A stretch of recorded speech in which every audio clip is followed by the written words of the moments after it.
राज्यामध्ये मनोज जरांगे पाटील यांचा मराठा आरक्षणाचा लढा अजूनही चालूच आहे। कारण की सरकारने मनोज जरांगे पाटील यांची जी मागणी होती सगळ्या सोयऱ्याची ती अजूनही मान्य केलेलं नाही आणि मनोज जरांगे पाटील यांच्या म्हणण्याप्रमाणे आरक्षण दिलं गेलेलं नाही। म्हणून मनोज जरांगे पाटील यांचा आरक्षणाचा लढा अजूनही चालू आहे। राज्याच्या विविध भागामध्ये मनोज जरांगे पाटील हे दौरा करत आहेत आणि मोठा प्रतिसाद मनोज जरांगे पाटील यांना त्या ठिकाणी मिळताना सुद्धा आपल्याला दिसतोय।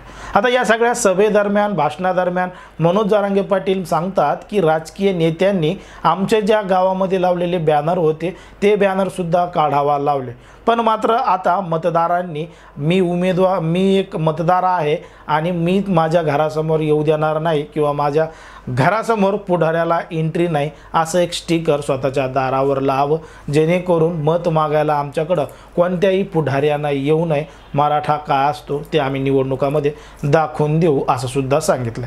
आता मनोज जरांगे पाटील यांनी ज्या पद्धतीनं सांगितलं होतं त्याच पद्धतीनं राज्यामध्ये विविध गावामध्ये नेत्यांना गावबंदी सुद्धा करण्यात आलेली होती आणि नेता आला की त्याला गावातून हाकलून दिलेले सुद्धा मोठे प्रकरण आपण राज्याच्या विविध गावामध्ये पाहिलेले आहेत।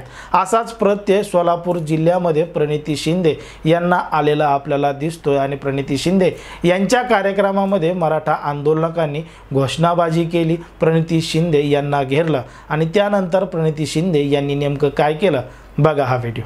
विरोधी पक्ष नेते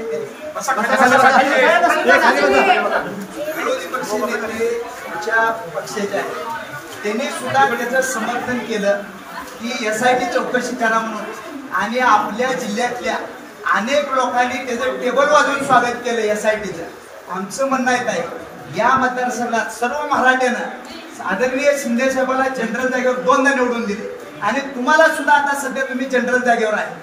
आमची एकच मागणी तुमच्या मतदारसंघात आमची एकच मागणी आहे की सगळे स्वैर्य कायदा हा लागू केला पाहिजे आणि त्याची बाजू विरोधी पक्ष नेत्यांनी मनावं तशी मांडली नाही। ही फक्त आम्हाला दाखवण्यासाठी सत्तेधारी आणि विरोधी पक्षांनी साठलोट करून ही 10% वाढीव आरक्षण दिले, ही कोर्टात टिकत नाही। एक मिनिट माझं बोलणं होऊ द्या, तुम्ही लोकप्रतिनिधी आहे, माझं बोलणं होऊ द्या मग तुम्ही बोला।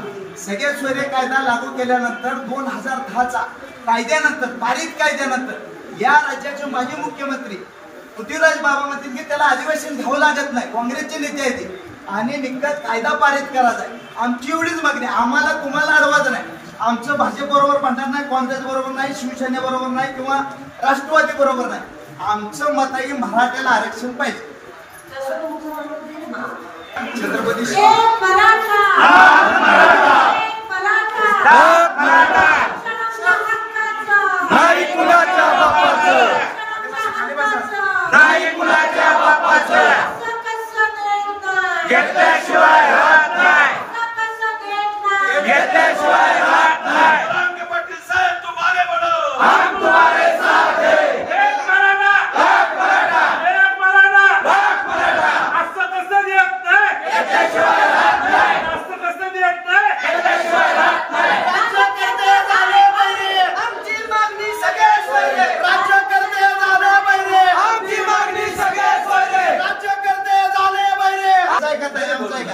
या व्हिडिओमध्ये आपण बघितलं असेल की मराठा आंदोलकांनी प्रणिती शिंदे यांना काही प्रश्न विचारले।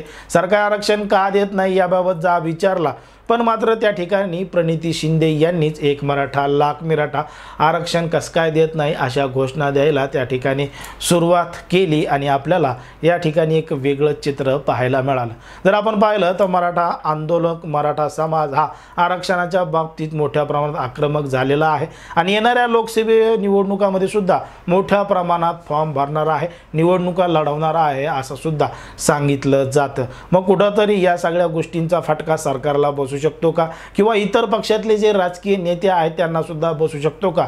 या संपूर्ण प्रकरणाबाबत तुम्हाला काय वाटतं ते अगदी स्पष्टपणे कमेंटमध्ये सांगा आणि अशाच पद्धतीचे नवनवीन व्हिडिओ पाहण्यासाठी आपल्या चॅनलला लगेच सबस्क्राईब करून घ्या।